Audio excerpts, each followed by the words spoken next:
Once it says live. So we are live. Awesome. So hello, everybody. We'll just give everyone a second to funnel in, and then we'll kick this off the right way. Sean, how's Austin this time of year? We're starting to get into our fall weather, so it's getting a little chilly outside. Yeah, I mean it was a little warm, but then we had a little cool front, and now it's just back and forth right now. So like today was 80 and yesterday was 60. So a lot of people are starting to get the runny noses, the coughs, and the allergies starting to kick in. That change of weather is starting to hit us now. So yeah, beginning of November. Wow. I'm not complaining though. I mean, it's like an extended fall here. Back when I was in Virginia Beach, it was like a short fall. I guess it was kind of nice for a little while before it really got cold in Virginia Beach. But it was, I don't know, we're getting like sunny fall days here, for a long period of time. So it's pretty nice, and there's not a whole lot of rain. We'll get a few days here and there, but not a whole lot of rain in Texas. So it's nice to be outside. All right. Get a little chat going. Yeah, folks, the chat's wide open. Go ahead and start posting comments and questions if you have them. Give it one more minute, then we'll kick this off, because I know, Sean, you're probably going to talk for about 45 minutes anyway. So we'll go ahead and give you time to Matt. Get settled. Is this Matt, CP, if you will. Cedar Park. That's where I am too. Oh, you have a fellow Austinite? Estonian? Austonian. What do you call people from Austin? Austinite? That's awesome. Good to see you, Matt. All right. Yep, that's right. Over here at Lakeline. I'm on the border of like Cedar Park and Austin. Like literally you go a road up and you're in Austin again. Nice. So you and Matt should should meet up somewhere. You should. Definitely. Like, what meetups do you go to in Austin that Matt could come see you at? Well, I've gone to some of the software engineering ones, like the Bleeding Edge Web one. They held downtown in the Capitol Factory. I spoke there once, and I've gone to .NET meetups, JavaScript. I've gone to a React meetup, but then I've also gone to some Frugal ones too, like the Austin area Mustachians. I found that in a Facebook group, and what was the other one? There's a Bogleheads meetup too. So Jack Bogle, all the passive low cost index fund investors, we all get together once a quarter and hang out at the library and talk investing. So a few of the places you'll find me.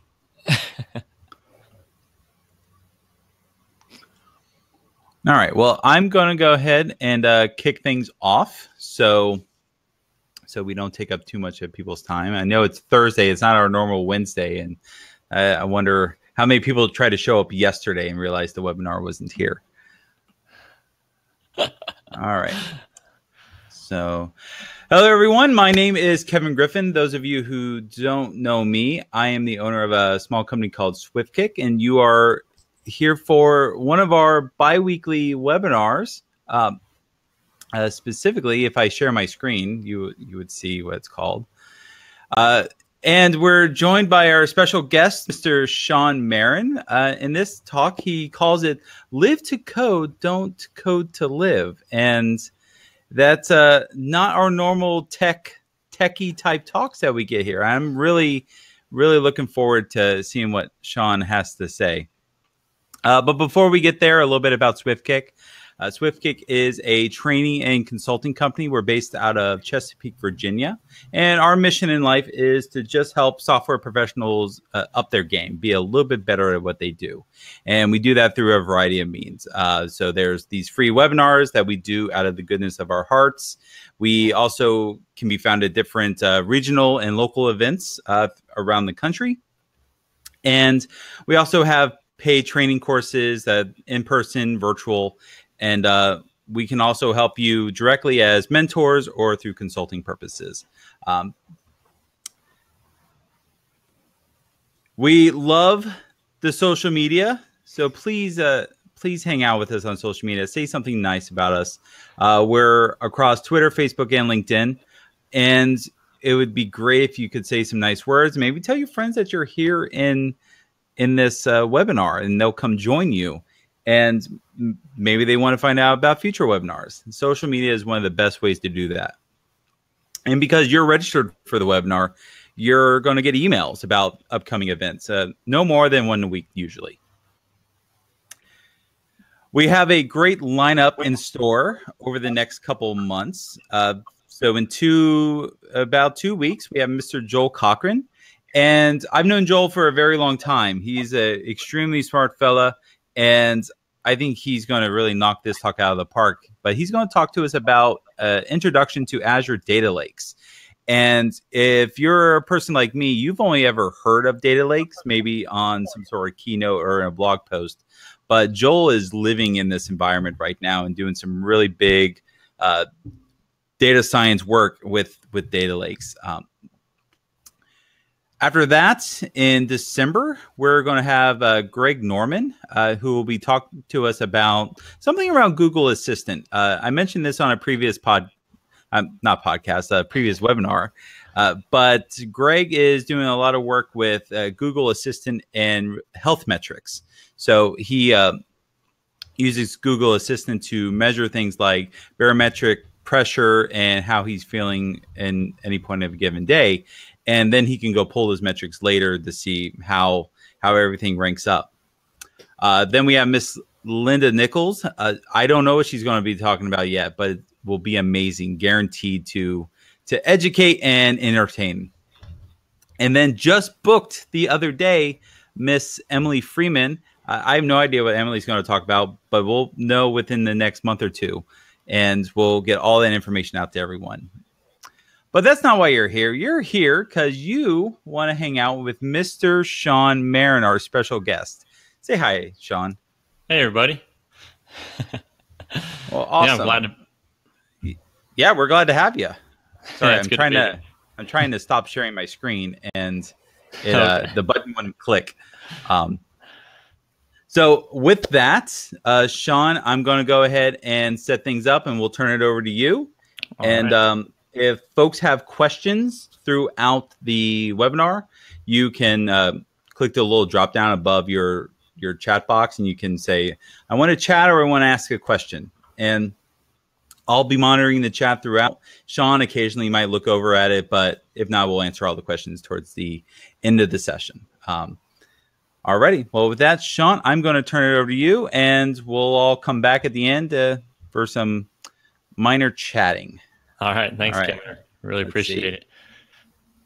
Yeah, looking forward to talking to everybody here. Welcome to Live to Code, Don't Code to Live. My name is Sean Merron, and I am a software developer. I am not a financial advisor. So I speak code, and I'm here to talk about money with my fellow engineers. We'd like to just sit there and code all day, but money is one of the reasons we work. And unfortunately, it does cause a lot of distractions in our lives as well, and can cause some stress, in our family, let alone our career. And that's why I think it's really important for us to make sure we, take control of that money and get a good grip on it. So this way it doesn't distract our flow. So, we just become more productive in what we're trying to do. We're in a position where we can make really good money. And I think it's a little bit arrogant if, we think that this will last forever. And that's why I think it's really important to start getting a grip on your finances and at least making sure you're saving a good amount of what you're making to kind of prepare for that unknown, because you really just never know what could happen. Now, I truly believe by the end of this presentation that without a doubt, you should be able to save thousands after we're done talking here, and really just get a great grip, or maybe start looking into your personal finances, which inevitably will lead to you saving that amount of money and probably retiring earlier than you're already planning on. The reason why I talk about this is to learn from more people like you, and it's completely fine that I don't know everything. So please give me feedback if there's something I could correct or something where I may be missing out on. With that being said, I am your certified self-insurance broker. Not really. I just made that up. Basically, just saying I have the ability to teach others how to grab life by the horns and take control of their personal finances. Lame joke. So a little bit about me. I am a geek. That's a picture of me when I was 17 years old. Had a server in my parents' bedroom, and they probably weren't too happy about the jet engine running all through the night or the electric bill. But that was one of the things I loved doing, is tinkering around with my little toys. I started playing video games as a teenager, which eventually led to me kind of building my own computers and then building websites for my clans and guilds in games like Counter-Strike, World of Warcraft, Diablo, whatever it be. And then I was able to start my career pretty early. At the age of 17, I found a job making $40,000 a year. And that led to me living, the life we're supposed to live, the normal, predictable American dream, right? So, that all kind of started with our MySpace selfies. You can see here that I had to have the matching outfit for everything. So I think I went and, basically bought a bunch of new clothes. I had all this money at a young age. So I was just kind of spending like crazy. And then moved on to buy a brand new BMW at the age of 19. Everybody needs that, right? $50,000 car, $800 a month car payment. But, I was living at home, no big deal. And then my wife and I bought a 4-bedroom, 2,500 square foot house just for her and I, because we needed that. That's what we're supposed to do. Got a dog. Got a cat. Got married. We had to have a brand new pool in the backyard too, so I went ahead and put one of those in. And then we had our wonderful, amazing kids. So we were just kind of, doing what we were supposed to do, living that normal, predictable American dream. And even though I kind of got a head start with my career, I would say more so I got a head start on the lessons I've learned in life. I was able to take some of these steps quicker than maybe someone else that, coming out of college or not really getting into the career or making good money early. So I was able to kind of find my purpose in life faster, but I really didn't actually save a whole lot of money faster. I can't say I really have a huge head start in savings, because I definitely spent a lot of that money at a young age. When you're putting in making decent money, $40,000 may not sound like a lot now, but at the age of 17, it was a lot compared to everybody else I knew. So that gave me the opportunity to spend a lot of money, and I didn't really have great saving habits or care too much about the future at that time. It was just my parents, told me, how to save. And I think most of that just kind of went in one ear and out the other. And sometimes, unfortunately, we just have to learn from our own mistakes as much as we try to teach each other or tell someone. I'm sure people have told you before about how to manage your finances. And, for some reason or another, maybe you haven't kickstarted it yet. But no worries, man. We were taking $10,000 vacations. We were getting all the toys we wanted. We were working on, that never-ending house project list. It was constantly, just saving up for the next purchase, whatever we needed to do on the house. We literally had a list of all the things we wanted to do for the house, and it was just saving up a bunch of money and then spending it on that next improvement, just like the pool I showed you. So we were just kind of, on that hamster wheel of, regular whining and dining and buying all the things that we wanted and just really not caring a whole much about how much we were stacking away. Now, I'm also an entrepreneur, and I've been involved with many startups. I've always been trying to think of, business ideas. I've got like a million of them flowing in the back of my head. So I've been trying to do things now, for almost 15 years. Started off with a surfing company. I tried to make a clothing company. And then I got into fitness and tried to met some people that were doing a fitness clothing company. So I got involved with that, did their website, tried to do some of the technical e-commerce side of things.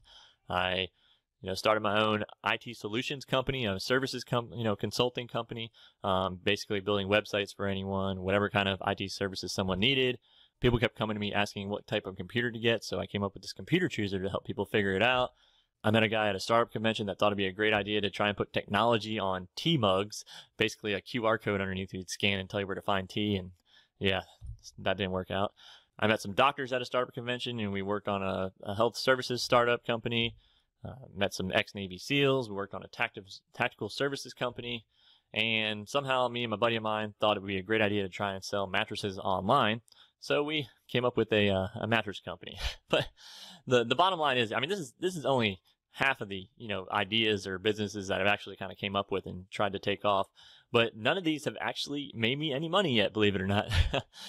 I don't know. I kind of gave up on them too soon, or I just kind of lost passion over time. But I always kind of thought from a young age that one of these businesses would have taken off. By the time I'm 30, I'm going to be a millionaire because one of these side things are going to take off. And then I kind of came to the realization that, nope, that actually is not going to happen. I just either kind of lost time, because of, you saw some of the complexity in my life started adding up. We had a house to take care of now. We had a dog, we had a cat, we have kids, outside of working a full-time job, having to do all those other things. I have very little time now to really dedicate to some of these startup companies, or I just kind of lost the passion over some of the years, maybe because I couldn't dedicate that time. So that's when I started realizing the most important thing is time. That's what I needed to get back. I needed the time. I needed the freedom so I could spend more time with my wife and kids. I could travel wherever I wanted to. I could start working again on my own inventions and never miss another birthday, a wedding, a birth, or death even. I just needed my time back. And then I kind of figured out that managing my personal finances was the answer to get that time back in life so I can start doing the things that I really enjoyed again. And I just could never really fathom, retiring in my 60s. That was not something I ever wanted.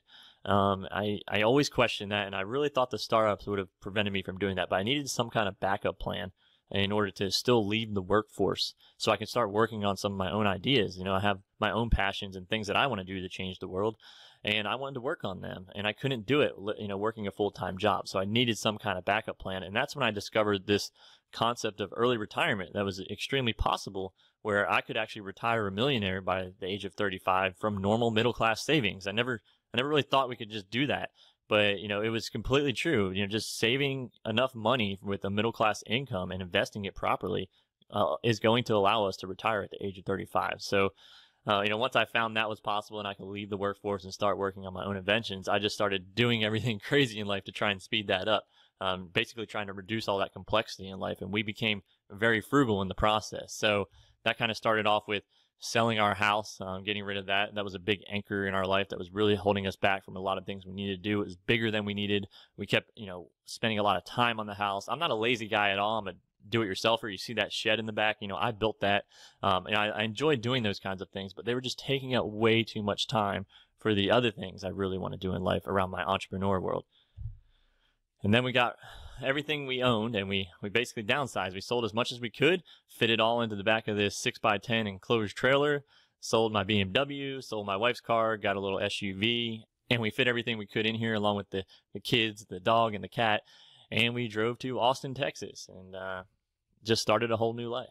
Here's a picture of my $60 stand-up desk, which I get a lot of laughs at many times. But I used to have the big mega station in my office, my home office, where I'd have like 3 monitors, a bunch of extra servers and desktops and stuff laying all over the place. And eventually realized, I can physically only look at one monitor at a time, so I really don't need all those extra monitors.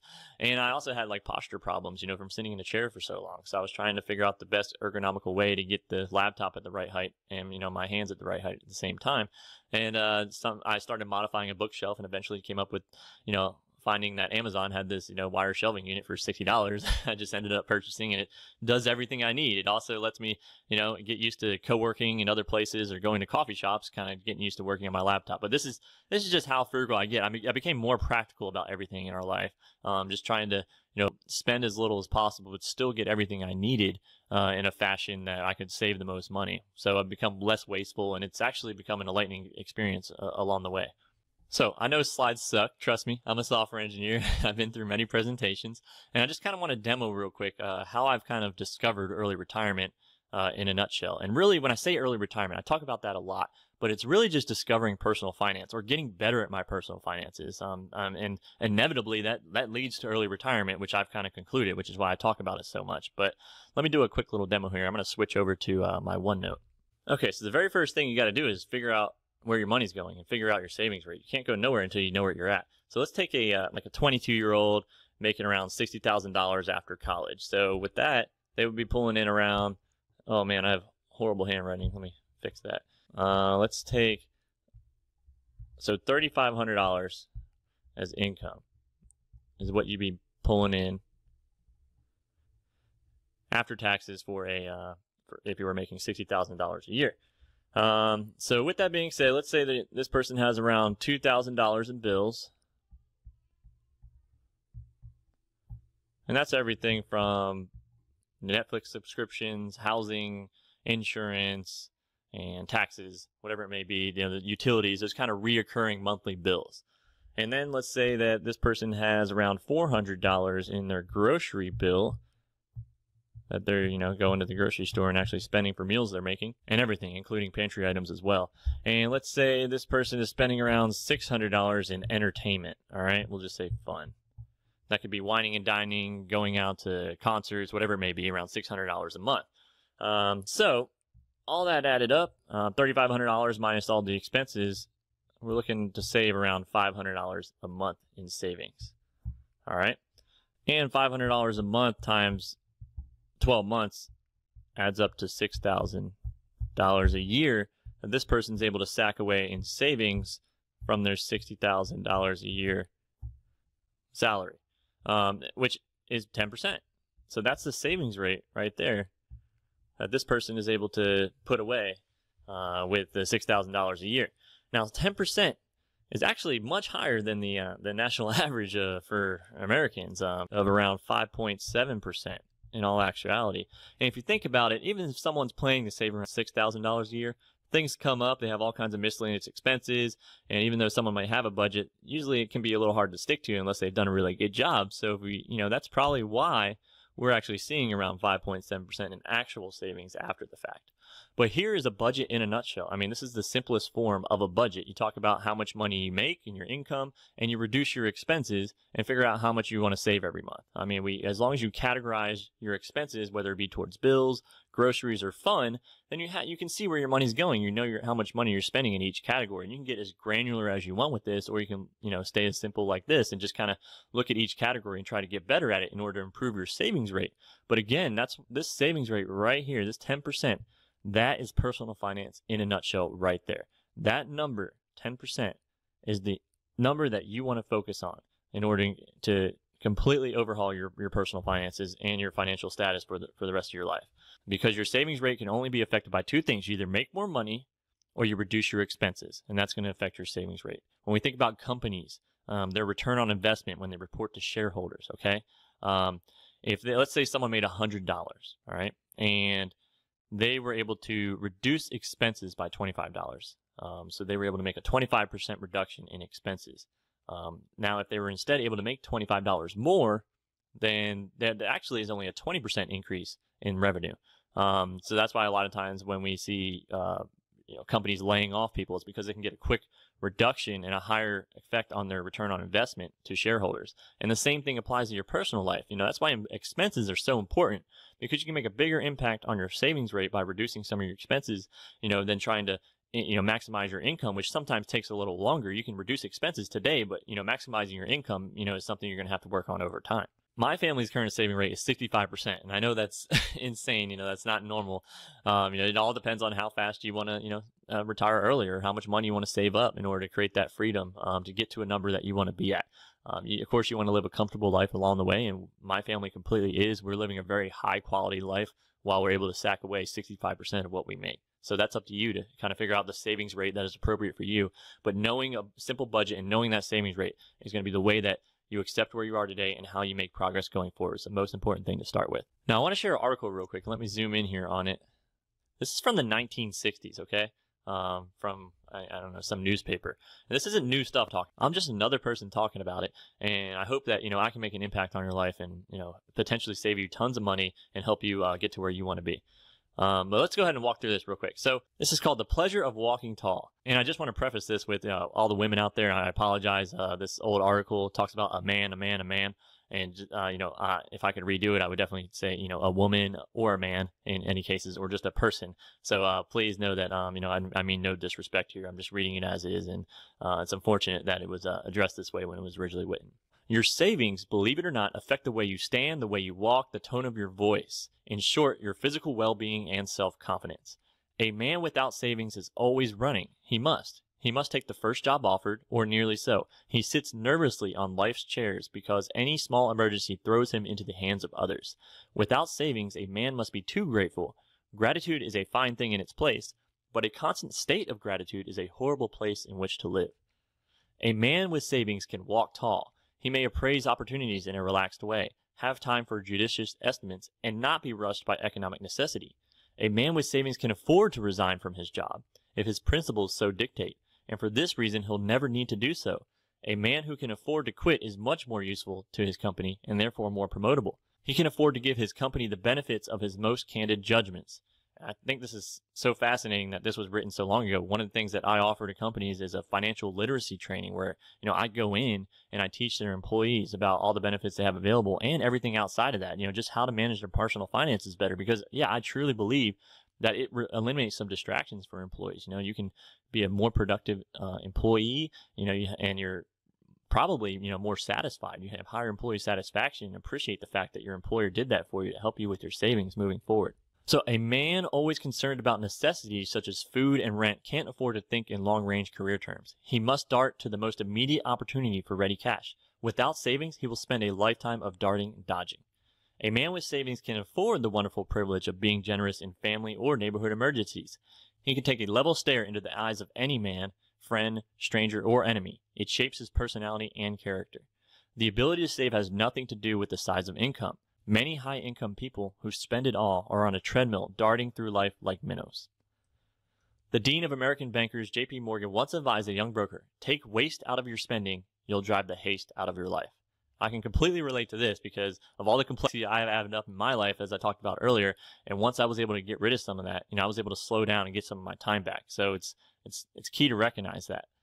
Will Rogers put it this way: I'd rather have the company of a janitor living on what he earned last year than an actor spending what he'll earn next year. If you don't need money for college, a home, or retirement, then save for self-confidence. The state of your savings does have a lot to do with how tall you walk.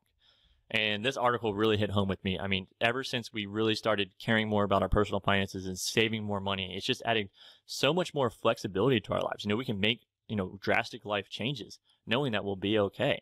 I mean, we're very confident. I'm open. I could be a better employee and give my honest opinion on anything because I'm not scared. I'm not living paycheck to paycheck. And it's been a powerful, really great place to be. And I think this article really hits home with me, and I hope it hits home with you as well. The next thing I want to share here, and let me zoom in, is this little tool I created out here called the Fire Age Calculator. And the whole purpose of this tool is to try and help you figure out when you could retire, because many people just don't even know when. And let's go back to our 22-year-old that we were talking about, who has, nothing in their investments right now, we'll say $1, and was able to save $6,000 a year, and their expenses were around $3,000 a year. Actually, the expenses were $3,000 a month, or $36,000 a year. Okay. So right now, that person would be on pace to retire at the age of 65, needing a balance of $900,000 in order to, retire, or in order to have enough in their investments to be able to cover $36,000 a year. And with that $36,000 being 4% a year of that $900,000, because this person expects to make 5% at least a year on the money that they're investing. And a lot of people focus on this expected return. How much money can I get on my investments? And a lot of people, really look at the stock market and say, oh, I can get at least 10% a year. And a lot of times they don't take into account inflation or taxes. So it's important that you pick a expected return that you really think you can get on your money. And a lot of people are really trying to chase that return right away. I remember when I first had my 401k, when I tried to pick out, certain funds in my 401k, I would just look at the returns of each fund and which one had the highest return since inception. Whatever one it was, I'm going to go for that one. But it's good to be a little conservative in some of your estimates because, you're just going to speed it up faster, hopefully. So, let's just take, instead of 5%, let's say I was able to get 7% on my money. That went ahead and knocked off, 7 years here. So now this person is able to retire at the age of 58 instead of 65. So pretty cool, right? But actually, I think it's more important, and a lot of people try and chase the higher interest rates at first, but actually what you should be doing is chasing that rate we talked about earlier, your savings rate, all right? That is more important to chase at first because it's going to have a drastic impact on the amount of money that can compound over many years as you're investing it in order to help you retire early. So you should chase your savings rate before you should chase your interest rates. So let's say this person, instead of only saving $6,000 a year, was somehow able to figure out how to save $16,000 a year. Wow, look, that went ahead, and only at 5%, reduced by, almost 16 years, the age that this person could potentially retire at. And that's pretty drastic. And along with that extra savings, let's say this person was able to reduce their expenses by maybe $10,000 a year. And look at that. It brought them down to the age of 44, almost 45 years old. So that's 20 years younger than they were originally planning to. And heck, let's say you do end up getting 7% on your investments, and whoa, now we're almost down to 40 years old, almost 25 years younger. 25 years. That's a lot of time to get back for being able to save, a little bit more, caring more about how much your expenses are or the interest rate you can get back on your money. So that's why, play with this tool. This is something I have out there for free. It's something I use. I created it because I couldn't find something very simple where I could just, when I started planning for early retirement, where I could just put out, how much money I'm able to save, how much I know my expenses are going to be, what I'm expected to get on my return. Just tell me when I'm going to retire. Tell me the age, or tell me how much money I'll need in order to retire. So, that's why I created this tool, and it's been really useful in some of my retirement planning, and hopefully it can help you do some estimates as well. And if you end up getting married, and find a spouse, then that could potentially raise your income by a lot more. Yeah, it might raise your expenses by a little bit, but I think your retirement number will actually speed up drastically because your income should raise more than your expenses. All right, so back to the presentation here. Now, it's crazy how many people don't know that this is possible. I never knew that early retirement was a possibility. And it's okay if you don't want to ever retire. I get that. I mean, maybe later in life you'll change your mind. You just don't know what will happen. But I just didn't even know it was possible. I didn't know that I could get access to this money that I was saving early. And once I figured out I could, then I tried to do as much as I can to speed it up. But let me just talk about a few things that kind of hit in different areas of personal finance, not necessarily investing or early retirement, but just along the whole grain here. There are no real get-rich-quick schemes, all right? You will not get rich quickly working for the man. To get rich quick usually involves owning a successful business or rarely having some dumb luck come your way. So, be very careful with the amount of money that you're gambling because a lot of times it might not pay off. Instead, if you have a sound long-term investment plan with the savings that you're able to generate, you'll get there. And maybe faster than you're thinking. It's not as quick as like overnight, but it still can happen pretty quickly. All right. So let's talk about debt. Some of us have debt, and maybe don't understand how much money that is really costing us. So let's take a brand new $30,000 car. All right. After 5 years, you would have lost around $4,800 in interest at a 6% loan. But instead, if you were able to invest that $580 car payment at 6%, you would have made $9,200 in interest after 5 years. So, next time you think of a loan, you look at it, you got to look at the opportunity cost as well. The money you would have made if you invested that money. So really that car loan, that $30,000 car loan is in effect costing you around $14,000, almost half the amount of the car. So it's pretty crazy that's the amount of money that, potential that you're losing when you get, a loan on a brand new car like that. So the funds matter too. I talked about earlier in the 401k where I just looked for the fund with the highest return. But the other big thing you got to look for too is the expenses in the fund. A common one I see in many 401ks is called American funds. I remember having those in some of my employee retirement accounts. And I recently looked at a target date fund, which is one where you pick a retirement year, maybe 50 years out, and you let it adjust automatically. And I looked at one from American funds that was about 40 years out, and it was basically almost 100% equities, which means 100% stocks. And after expenses, it returned around 3% less than that of a Vanguard total stock market fund that I was looking at after all the returns and expenses. Now I was just comparing two different funds here, and 3%, in the past I didn't really think that was a big deal, but actually, that's a really big number today. So let's say if you're able to save around $500 per month, after 40 years, you'd be losing almost $500,000 on that $500 per month. After 40 years from that 3% you weren't able to make, almost $500,000. So this is, without taking into consideration other fees and maybe, tax inefficiencies you're not thinking about. But that's a lot of money. Based on the funds that you choose in your portfolio, looking at those expenses is extremely important. And a lot of times we just set and forget it, and some of those target date funds actually have high expenses. Now let's compare a 30 versus a 15-year mortgage, because this is something many people have to think about. If you're planning to purchase a home, let's look at a 4% loan with nothing down, okay? This is happening more and more where people are getting opportunities to maybe put nothing down or a little amount down for a 30-year loan. So let's say you were able to save 20% down, okay? And instead got a 15-year loan because you're able to put a good amount down, and so your rate was maybe pushed down to 3% on that house. So here we can see that the actual payment on the 30-year would be around $1,953, whereas in the 15-year, if you're able to put the 20% down, your payment would actually only be $100 extra a month, $2,053. So pretty crazy. You can pay off your house in twice as long, with 20% down. And the interest you would have lost in the 30-year would have been around $200,000 versus the 15-year, you would have lost around $58,000. So that in the interest alone that you're saving, that's $150,000 you would have lost extra on the 30-year, instead of trying to put that 20% down up front. But there is one other thing I talked about earlier in the car example, the opportunity cost. So let's say you did do the 30-year. Well, if you did the 15-year instead, you could have, after paying the house off, taken that extra $1,953 and invested it for 15 years, at 7%. and you would have made almost $600,000 on that investment. So that 30-year loan, instead of doing it 15 years, is really costing you $800,000, almost $1 million, not with the interest lost and the money that you weren't able to make if you would have paid it off in 15 years. So pretty remarkable, how much money you could have saved if you went with a 15-year. All right, and then let's talk about, actually building up our retirement. A lot of times we just put in, what our company matches, and then we think about a Roth. But let's say you were able to actually max out your 401k and your IRAs, okay? If you're able to put the $18,000 a year in your 401k and the $5,500 a year in your IRA, and you're able to get 7% return on that portfolio. If you were single, after 10 years, you would have over $300,000, and after 20 years, you'd have almost $1 million if you're able to do that. If you were married, of course, you could double all these, and you can see you can get to places a lot faster. After 10 years, you'd have $650,000 or almost $2 million after 20 years. So, that's not including the employer match or if you got, a better return than 7% along the way. So you can accumulate a lot of wealth, in a matter of, 10 or 20 years if you're able to max out some of these tax advantage accounts. So let's just do a quick expense example, talk about food here. So I made these 2 tacos here in the picture, okay? These are steak tacos. These are good quality. I got avocado on here, peppers, cheese. I made these tortillas. I mean, this is good quality food right here, right? And I made both of these combined for about $1.50, so, around 75 cents a piece per taco.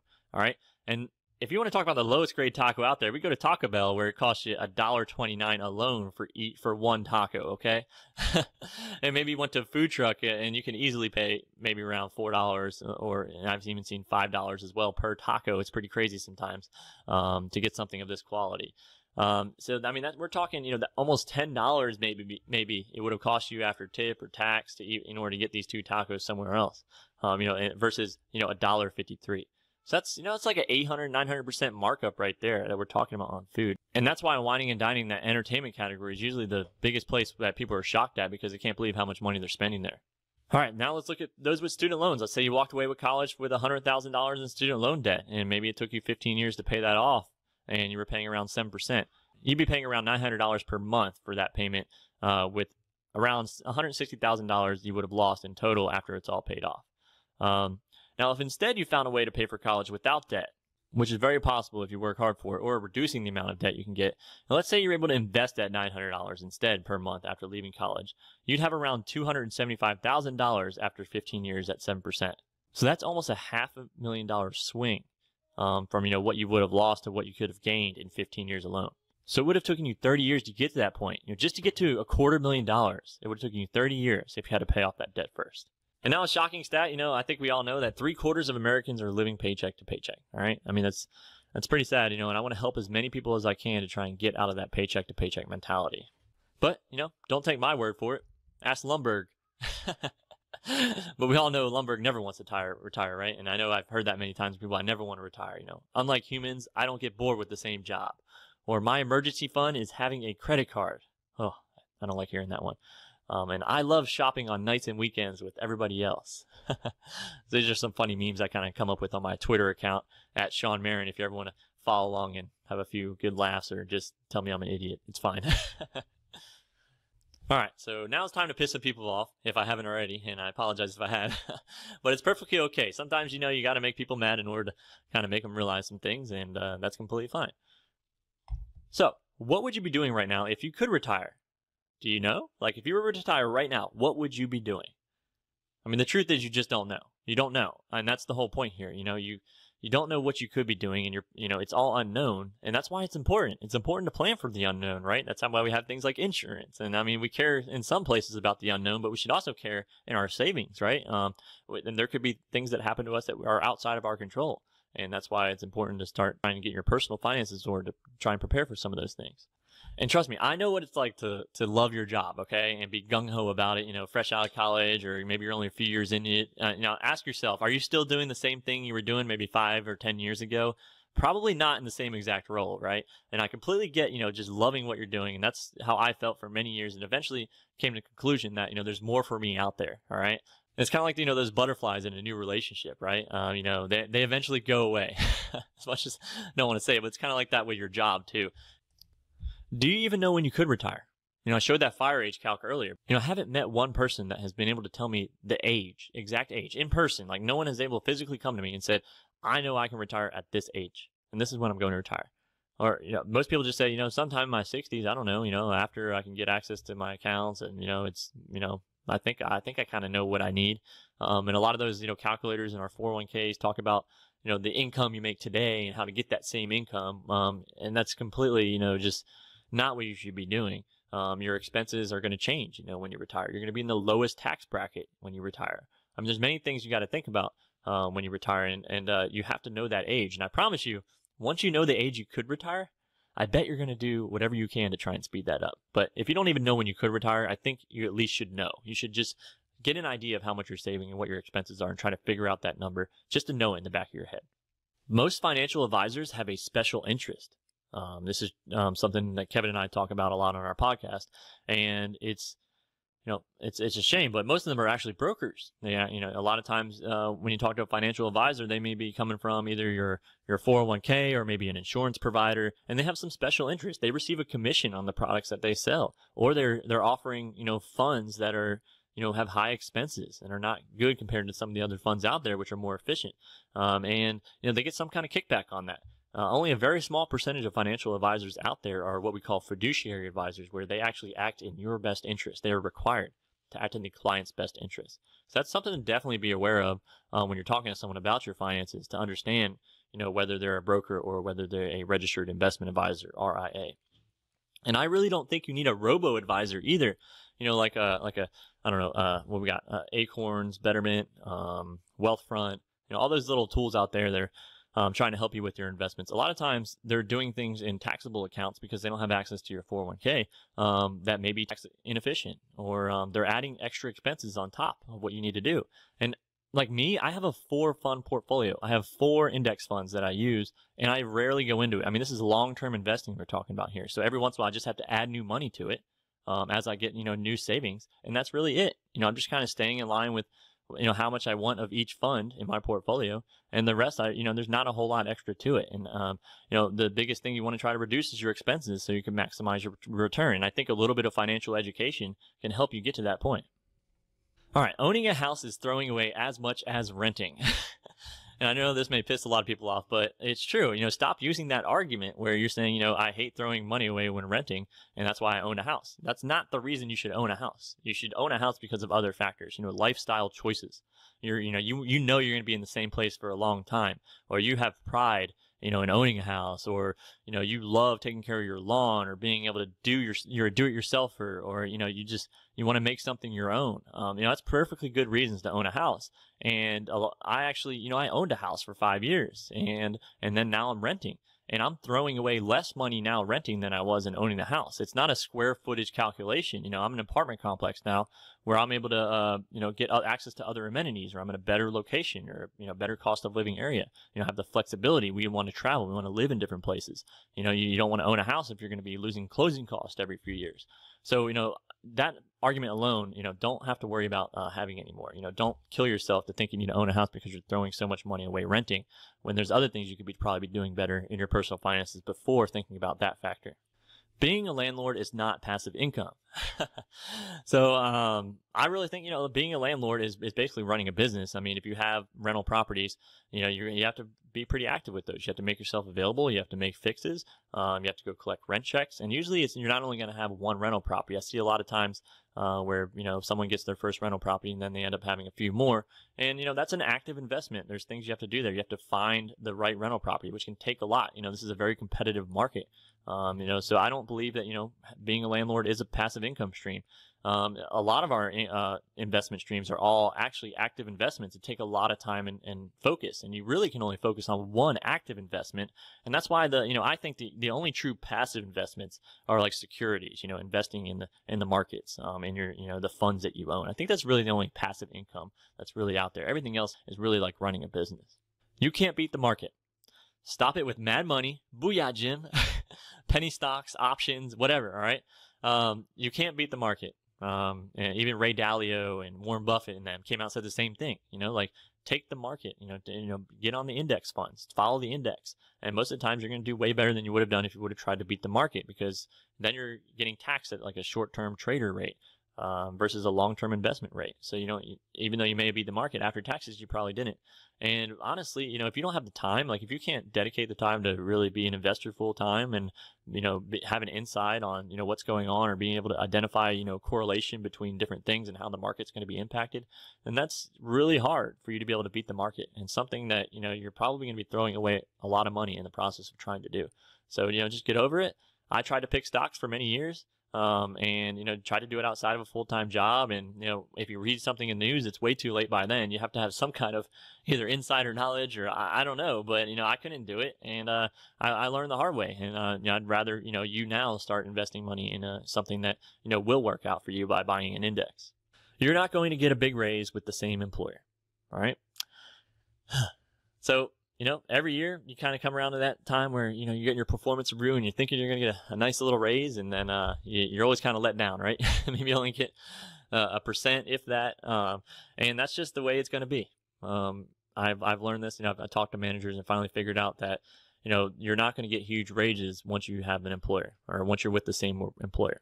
Unless you're able to find, some kind of internal promotion you can apply for. And I know there's edge cases too. This is something with large companies usually. There might be small companies that, where things are different. But honestly, you need to kind of keep yourself on the market. You need to look for new job opportunities to maximize that income to affect your savings rate, like we talked about earlier. Get in touch with a recruiter. I think recruiters get a bad rep in our industry, and it's a shame because, recruiters are finding a job for you, and there's nothing wrong with that. I just be upfront with my recruiter. I have a cover letter on my resume that I send to recruiters that says, this is how much I'm making. This is how much I want to make. This is what I want to be doing next. And this, I am only willing to work from home or in these locations, just being upfront, and the recruiter will not, bug you all the time. They know your expectations. Get in touch with many recruiters. They all get different job postings. Make sure your LinkedIn is updated. I get 5 job offers a day because my LinkedIn is updated, and I'm having people constantly reach out to me about new job opportunities. And, that's the way to get those big raises, is sometimes you gotta, find a new job. When, you can try in the same employer, ask for a raise if you haven't got one. If you know you're not going to get it, then, maybe start looking around. All right. And you're not baller. Okay. So stop trying to, raise your standard of living now, and instead increase your standard of living later with your passive income. So in other words, as your passive income starts to pay for your expenses, okay, as you start to get to that point where you're like, okay, I could retire. My passive income could cover all of our expenses, and you realize, okay, this is the standard of life I want to live. Or you want to raise your standard of living. I always say, after retirement, if I ever want to raise my standard of living, I could go pick up a part-time job. I could do a gig here and there. If there's something I need to do, I can do it. I can raise that standard of living later. But trying to live that life where your passive income could not cover it now, is basically living outside of your means, is what I was trying to do in the past. And it cost me a lot of money. I have nothing to really show for everything I spent on in the past, because I was trying to live a life that really I couldn't afford. It was unsustainable. All right. You shouldn't be investing if you have debt. You shouldn't. All right. Your debt is an emergency. And I'll give one caveat here. Your house. I think you should at least get your house down to a 15-year. And then you kind of have to make the choice of how important is paying off my house versus, having enough money in my investments in order to cover our expenses after the house is paid off. You kind of have to figure out that balance. But otherwise, other debt like credit cards and loans, oh man, they need to be eradicated. All right. The amount of interest you're paying on it and the opportunity cost of having those, is extreme. And a lot of times, people hold on to some debt and they have a little bit more, monthly income because they have, low payments, and then they're spending that extra money instead of investing it like they thought they would be doing. But even after you've paid off that debt, I think you should be maximizing your 401ks and IRAs first before trying to open up like a taxable brokerage account, to try and, like an E-Trade or something to go and invest in stocks. You should be taking advantage of your 401ks and IRAs first, because taxes are going to be your largest expense when it comes to your returns and your money. And just, small wins. There's a lot of stuff here. There's a lot of things you can do, but it's going to take time. And that's what you have to accept. Just like working out at the gym, you have to make small improvements. You have to, eventually work up to where you want to be. It takes years, or, a diet as well. You have to change your diet, and you're not going to see overnight changes. It takes time. And the same thing with your, paying off debt with getting your investments. You have to start with looking at that savings rate and slowly start increasing it to a point that you're happy with. But you have to start now. Okay? You have to start now. There's nothing to be embarrassed about. We all make mistakes, right? You could accumulate a lot of wealth, for middle class savings. Don't ever think that you can't. All right? It's very possible, and you just have to start now. I'm definitely here to help. Okay. I want to help move you to where you want to be. If, don't feel like you can never reach out to me. I'm pretty open. Everybody that has emailed me ever, I've always responded to, and I'm just going to be honest about my opinion. I run the Two Frugal Dudes podcast with my co-host Kevin, and it's me and him just sharing how we manage our personal finances in our own families. I mean, we're just middle class. I'm an employee. He's a small business owner, and we're just talking about what we're doing. We're learning from our audience, and we're sharing advice to try and, give someone a shortcut along the way. He also instructs Financial Peace University. So, he has a great background in trying to help people, crush debt and start, planting those investment seeds. And, I'm really passionate about early retirement. So I can give some extreme, life change, examples, and also talk about, some of my investment portfolios and tell you exactly what I'm doing in order to get to where I want to be. I also wrote a book on this stuff. It's called The Early Retirement Roadmap, where, I was actually documenting my whole process when I started it years ago about how I was setting my life up to retire early. And a few people kept asking me about it, and I just sent them the document on, what I was doing. And everybody kept telling me, man, you need to write a book on this. It was so long, and that's what I ended up doing. So now I have a book. And these are the steps that it really comes down to that I kind of figured out. First, understanding what retirement means to you. You have to find your purpose. And it kind of started with a little bit of soul searching for me. And I know that sounds a little corny, but it's true. You have to kind of figure out, what really matters to you. What standard of living are you going to be happy living? It's figuring out that you can still live a very high quality life at a good standard of living. And then you have to track your money. You got to know how much accounts you have out there, how much debt you got, how much investment you got, where all your money is. You got to try and simplify that. And you got to start budgeting for retirement too. You got to know what categories you're spending different money in. And then we're going to overhaul those expenses, right? So we're going to talk about, how to reduce some of the complexity in your life, understanding the standard of living that you're comfortable with, looking at each category in your budget, and then understanding all the insurance options you have out there. Your employer probably offers some good benefits, or maybe not, and you have to talk about insurance in the open market. Insurance, you have to know how much you need because you could be paying for too much. And, there's different things, with health insurance where it may make sense to have a high deductible plan versus, a comprehensive plan. But that's a huge factor that plays into, your personal finances. And then the next step is really figuring out how to direct your savings, directing that extra amount of money that you're able to put towards something, making sure you at least have a cash buffer right away to help with any emergencies that can come up or getting you out of that paycheck to paycheck lifestyle, tackling all that debt, whatever it might be. There's different ways you can try and tackle that debt. And you got to know, which payments you want to tackle first and how to get over it as fast as you can. You want to make sure you can get out of that debt as fast as possible so you can get to the next part of it, actually investing that savings and, building wealth that can compound over years, but that debt could be holding you back. And, your employer could offer certain investment options and you have to figure out, okay, which ones are the best for me, where I want to be, and that all involves, how far out am I out from retirement? How much risk can I take on in my portfolio? And there's a lot here. I mention early retirement all the time, but really it's just personal finances again. And ultimately, I really believe that's going to lead to early retirement for you, or at least retiring earlier than you're planning on now. So yeah, this is just a huge quick reference guide I kind of came up with. I mean, it's basically what it is. I'm not a writer. It's not a whole lot of fluff in there. It's just straightforward what I've done to set up my life to retire early without having to, scour the interwebs. I've already read thousands of articles, books, podcasts. I've done a bunch of calculations, as you can see with that fire age calc. And, this is just something to try and help you get that control back in your life sooner. With that being said, here is your early retirement service that I came up with. So I'm a software engineer. I can't just sit here and, go through slides and demos and all kinds of other stuff that has nothing to do with code. So I had to see something by the end of this. So here's a service you can go ahead and implement in your own life. All right. It takes a few things in here. All right. We need a standard of living repository using that, repository pattern. We got the money tracker strategy that we're going to do to how we're going to track our money. Our expense reducer strategy to kind of, bring that savings rate up a little higher by reducing some of our expenses. And then our investment strategy, how we're actually going to start investing our money. So in order to retire early, and in order to execute this method, we got to figure out how much we need to retire. So we're going to go out to our standard of living repository and we're going to get our retirement and investment balance, figure out how much money we need in order to retire. All right. Once we know that, all right, how much do I currently less than 2 minutes? Oh.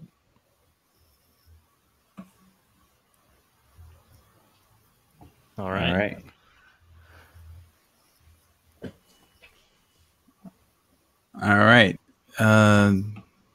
Did we cut out Sean? I think I did, but let's go open up and any questions or anything. I mean, All really, if anyone has any questions about this stuff at all, I mean, I love talking about it. Doesn't matter where you are, what you're doing. I like the comment about the stand-up desk. I usually get some funny laughs about that one. See you out there, Elaine. But yeah, really. I mean, tell me if I'm wrong too. I'd be happy to learn from you. If there's anything I'm missing here, or anything you can relate to, just doing this to reach out to more software engineers, because I talk to people on my team all the time, and they just have no clue. So that's why I realized I could teach this to whoever I can. So I'd be happy to answer any questions. Oh, we got some Q&A coming in from Amanda. She says, thank you so much for this overview of financial independence advice. Love the podcast. Awesome. I'm on that podcast too. It's not just Sean. Are there any resources you recommend to help understand investment fees? Do you have a quick explanation you can share with us? Or do you have? Okay. To understand investment fees, yes. Actually, the federal, I forget the I need to find the link to it. I forget where I mentioned this. I actually have a tweet about this where I talk in depth about fees a little more. Actually, let me find it real quick for you. But there is actually a little study that was done by a government entity, a government body that kind of oversees the 401ks, and they did a really good article explaining how the fees kind of compound over time and really add up, and why it's super important to make sure you understand your fees completely. A lot of times when you go in your 401k or any investment, you'll find the expense ratio of the fund right there, and it will list the fees. Or if it doesn't, which you'll see sometimes in some 401ks that they do a bad job of kind of displaying or making it known what those fees were exactly. You can actually open up the prospectus. And of course, not everybody does that because you got to kind of dig deep, but there is a prospectus associated with each fund as well, where you can actually get the fees within there. So if you're doing this in a retirement account, like an IRA or a 401k, 403b, et cetera, then you don't have to necessarily worry as much about taxes. But if you're doing anything in kind of trading in a brokerage taxable account, then you'll also want to be concerned about making sure you're holding the right stocks in the right investments in the right accounts. And I learned a lot about tax efficiency and what investments to hold where by going to Bogleheads. Let me put that in here, .org. I'll put that in the chat right now. There's really good documentation. They also have additional documentation there. They have a nice little wiki on understanding fees and understanding tax implications for your investments. So I would stay tuned to that. My local area has a Bogleheads meetup that meets up every quarter as well. So we go to the library and we talk about things. So it's cool to see that. And I'm trying to think. Wear monocles and sip brandy? Exactly. How much money do you have, sir? Talk about our Berkshire Hathaway holdings. Yeah, exactly. Oh, that's funny. No. I mean, yeah, that's it. I mean, there's additional fees on some 401ks too, outside of the just the expense ratios. They have like annual fees as well. Or if you talk to a financial advisor, they may have an annual fee. Either a flat fee or a percentage of your portfolio on top of whatever the expense ratio of the fund you're within. So, these fees all over the place can really add up and have a big impact on your retirement. Awesome. Anyone I don't see anyone or any more questions coming in. Yeah, I was trying to find that link for you for the Bob. It doesn't look like we got Sam coming in. Sam asks, in your planning for early retirement, do you account for inflation or consider it? If you retire at, say, 40 and plan to live until you're 80 or longer, how would you account for living longer while retiring early? Definitely. I most certainly account for inflation. And the way I do that, so the Fire Age Calc tool that I showed you where I did a few estimates on, I make sure that I don't expect my return to be too high. A lot of people, they go and look at the the since inception returns. I remember when I first had my 401k, or first started looking at my 401k, I just looked for the funds with the highest returns, or what's the average I'm going to get, and you'll hear a lot of times around 10% is what you can expect to get. Well, yeah, that doesn't usually account for either taxes or inflation. So to account for both, I do a lot of my estimates on my returns for when I could retire or my investments lasting me for a long time around 5%. I think that's a pretty conservative return to expect. And a lot of times, especially when I'm holding some investments in a retirement account, I'm going to get more than that. I'm going to get 7%, or like last year, 19%, right? On average, though, I'm just going to predict around 5%. So that's been really helpful, just to account for inflation, because all the other numbers in that estimate are going to rise in accordance with each other. The expenses, the savings, or the investment balance, like everything's going to rise proportionally to inflation. So if I take inflation off the account, do everything in today's numbers, then it should all kind of work out in the end. Now, as far as lasting until like you're 80, yeah, that's something I worry about too. So you have to pick what we call a safe withdrawal rate. And so in that calculator, that was the other 4% number we talked about. And even knowing that I'm going to hopefully get at least 5% on my investments, I think I can return or withdraw at least 4% of my portfolio, year to year. And I actually take that 4% number. So let's take an example here. Let's say my expenses are $40,000 a year. And so if I believe, I want to withdraw about 4% of my portfolio forever, then that means I need to get to $1 million, because that's 4% of the 40,000 per year. So I need $1 million in my investment portfolio before I can start withdrawing. And then from there on, once I'm retired, I throw that 4% out the window, and I just go with however 40K a year adjust with inflation. Now, the way I kind of came around the 4% rule was there was a study done about a safe withdrawal rate. What percent is considered safe? 4% is under 5%. If you want to be easy about it, there you go. But there was more done than that. I think there was about like a 95. I forget the exact confidence level that there was when that study was initially done by William Bengen before the Trinity study, which talked about how it should last, but the time that they were done, they were talking about 30 years. People were retiring in their 60s, maybe lasting at 30 years till their 90s. Well, so we actually Kevin and I had the pleasure of speaking with someone who interviewed William Bengen recently on the podcast about this, and saying, hey, we're going to retire early. Is 4% okay? And William Bengen actually reran the numbers. The guy who originally recommended the 4% rule, and said, I would actually change that now to 4.5%. So he actually says you could draw more than what he originally planned on. But he says, if you, in his opinion, and this is a financial statistician and analyst, he runs all kinds of numbers and has seen a bunch of portfors, because his clients were asking the same question, how much can I withdraw forever? And in his opinion now, he thinks that, like, if you were to retire, like, let's say in your 30s or 40s, 4% should last forever, not just 30 years. He confidently believes that 4% should last forever. And one of the things I talk about a lot is, hey, if I retire early and if things aren't going right, I always have the ability to, pick up a part-time job, do a gig on the side, maybe do a potential side hustle if I need to, if I start seeing where things are going bad. Or I can always just say, I'm going to be a little bit more safe, and maybe I'm just only going to withdraw when it's 3.5% or something. Sorry, that was a really long, drawn-out answer, but I just wanted to make sure I kind of covered everything there. Thanks for the question, Sam. Anyone who's listened to a Two Frugal Dudes podcast know we tend to go into detail. We don't go long. We just go into detail. That's right.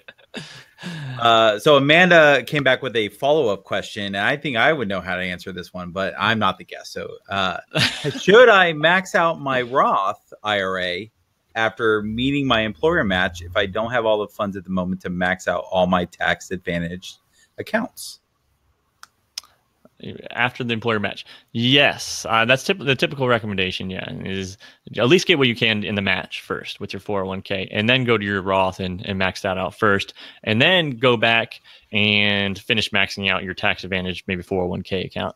And the main reason being is, you need to look at your 401ks. I've seen 401ks with good funds and low fees in them very rarely, maybe they have a Vanguard option, for instance. If you start seeing Vanguard funds in there, then you could have a pretty good 401k there. But a lot of times it also has to deal with the fact that, in an IRA, you can invest in any fund in the market. And when a 401k, you're usually limited to the funds you can invest in. And they usually have higher fees on top too. So, if you can at least get the company match, because that's really going to help you a lot. And then you go to the Roth and you max that out, get into some better funds, and then you go back to some of your tax advantage accounts. Cool things I like about Roth too. You can actually, withdraw the contributions if you ever need them. So, if for an emergency or something were to come up, you could take the contributions out. You have access to it. You already paid taxes on it. I use it. I'm using the Roth as well for my early retirement planning, because I can access some of the Roth contributions to fund early retirement if I need to. However, we've also seen where it makes sense actually to contribute to a traditional IRA instead of a Roth if you're planning on early retirement and under, I forget how much the income level is, but it's like if you're under the 25% tax bracket, I can't remember, where you still get the tax deduction. If you were to get the tax deduction for a traditional IRA today, then it may still make sense to actually do a traditional, because when you actually go to, you can get the tax deduction now to accumulate more wealth. And then later, when you go to retire early, you can convert it over to a Roth. And because you'll be in the lowest, there you go. It's because you'll be in the lowest tax bracket when you retire early. People don't think about that. You're not making any money. So then that would be a good point to convert your 401ks and your traditional IRA over to a Roth. And I'm not eligible for the tax deduction in the IRA, or in the traditional IRA, so I go for the Roth IRA. But then going to try and max out your 401ks even more, all the way to the fullest. And even going further than that, if you ever can, of course, you got if you do, you got an HSA with your health insurance. That's another tax advantage account you could use as well. I don't have any funds at the moment to max out. Yeah, so I think that probably covered it pretty well. That's awesome. Those were really good questions, and we have talked about all this on the podcast. So if you haven't gone to twofrugaldudes.com and listened to the podcast, I highly recommend that. I don't mean that because I'm on the podcast. I mean that as they're really good conversations. So we've had a few listener case studies on too. We love to hear from everybody, and we respond to every email. So if you don't want to ask the question here, shoot us an email. You'll definitely hear back on any question that you have. The Frugal Insiders Club, you probably saw that pop up earlier. That's something where we don't have time. You can see we can draw out some questions here for a long time. So if we don't have time to answer things, then we'll usually do some additional stuff outside of what we have time for on the podcast, and try to give people some extra insight into some specialness. Awesome. Well, alrighty. Unless there's a last minute question, we will go ahead and wrap it up there. So, Sean, thank you so much for joining us today. I've been happy to have you. I know you and I have been chatting about getting you on the webinar list for several months. So I'm glad this has finally come through. To everyone out there and anyone watching the replay, if you have questions, just type them into the chat. So if you watch the replay later and you have a question, type it into the chat. I will get an email, and I'll forward that email to Sean, and we'll make sure you get an answer to any questions that you have. But with that, thank you all so much, and we'll see you back in a couple of weeks, hopefully, for Mr. Joel Cochran, and you should be getting that email next week. Thank you all so much. Have a great rest of your week. Thanks, Kevin. Thanks, everybody. Bye.